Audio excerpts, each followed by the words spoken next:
La parole est à Madame Annick Girardin pour le groupe RRDP pour 5 minutes.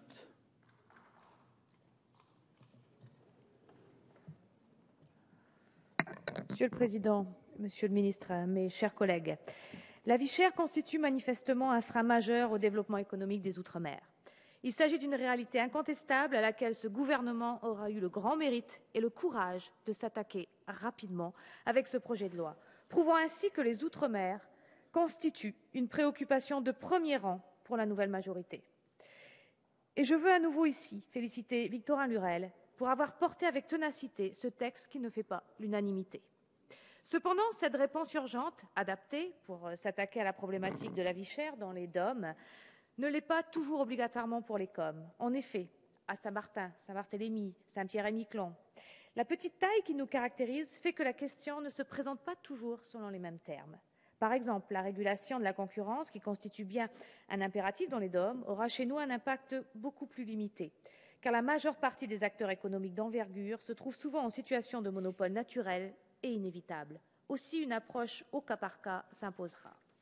Concernant Saint-Pierre-et-Miquelon, les sources de la vie chère sont bien identifiées. Tout d'abord, la desserte en fret, dont dépend l'archipel pour la quasi-totalité de sa consommation, demeure encore pénalisante pour l'économie locale, alors que l'État mobilise, et je crois qu'il faut s'en féliciter, de très importants moyens, notamment dans le cadre d'une délégation de services publics pour le fret maritime qui devra être renégociée. Ensuite, notre faible population entraîne de faibles volumes d'importation qui mettent en situation désavantageuse les importateurs lorsqu'il s'agit de négocier avec leurs fournisseurs.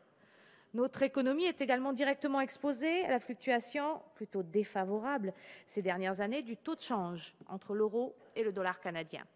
Le régime douanier et le système de taxation en vigueur impactent le coût de la vie et méritent une réforme en profondeur, mais dans la mesure où ces compétences dépendent directement du Conseil territorial, l'État ne pourrait ici alors que avoir un rôle d'accompagnement, si bien entendu, tel était le souhait de la collectivité. En tout état de cause, il est incontestable que notre archipel subit une inflation structurelle très élevée. Il s'agit donc de mener une action structurelle en amont pour s'attaquer aux causes de l'inflation afin de réduire les coûts de la vie à Saint-Pierre-et-Miquelon. Ceci passe par la régulation de certains prix de produits essentiels, ce qui est déjà le cas, par exemple, à Saint-Pierre-et-Miquelon pour le carburant. L'Observatoire des prix et des revenus pourrait ici utilement servir de base pour entamer ce travail. Encore faudra-t-il lui en donner les moyens humains et financiers. Et là aussi, je rejoins mon collègue Serlecimi en disant que le mot marge pourrait très bien se substituer dans le titre de cet observatoire au mot revenu. Toujours concernant les conditions de formation des prix, une intervention directe de l'État étendant l'aide aux intrants et extrants à tout ce qui est importé du Canada, intrants extrants prévus dans le cadre de l'ODEOM, je crois que ce serait hautement bénéfique. C'est de toute façon ce que les acteurs locaux ont largement demandé. À cette action structurelle en amont, il est aussi nécessaire d'ajouter une action en aval pour remédier aux conséquences de la vie chère. C'est tout le sens de notre combat. Et pour cela, il nous faut rattraper les retards pris par l'archipel. Je pense ici notamment au pouvoir d'achat des retraités de la Caisse de prévoyance sociale et de l'ENIM, qui attendent que l'État respecte enfin ses engagements politiques pris lors du vote de la LODEOM. Et je compte sur votre soutien, Monsieur le Ministre, pour que ce soit chose faite avant la fin de l'année. Je souhaiterais également vous remercier, Monsieur le Ministre, pour l'évidente volonté du gouvernement de voir aboutir dans ce projet de loi certaines mesures tant attendues par mes concitoyens, comme l'extension à l'archipel des aides au logement et des modalités de financement de l'action sociale. Il nous reste cependant à réduire certaines inégalités. C'est le but de notre action en faveur d'une adaptation du fonctionnement des aides à la continuité territoriale, dont tout particulièrement le passeport mobilité, pour tenir compte des spécificités géographiques et économiques de notre territoire.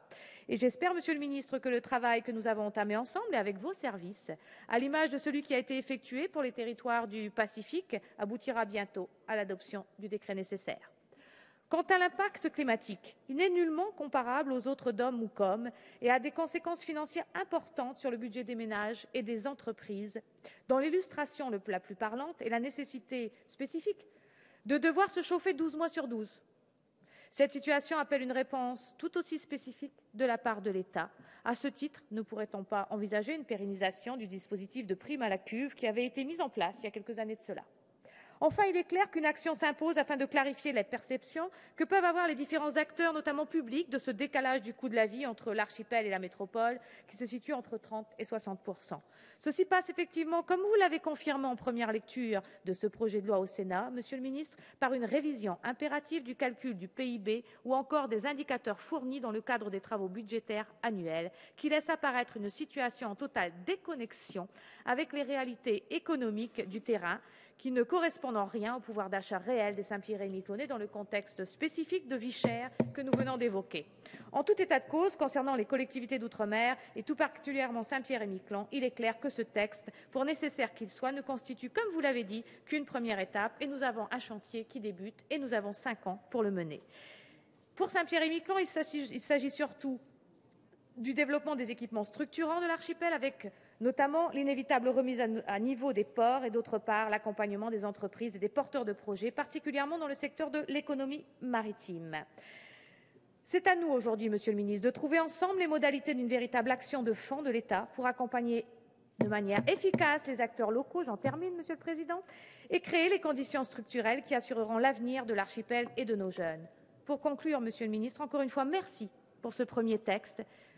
Le groupe de RDP le votera. Un texte amélioré par nos collègues du Sénat, éclairé et précisé par les travaux de notre toute nouvelle délégation à l'outre-mer ou encore en commission des affaires économiques. À nous maintenant, mes chers collègues, d'apporter les dernières modifications qu'il convient à ce texte pour qu'il réponde davantage à nos difficultés et à nos besoins. Merci. Merci Madame Girardin.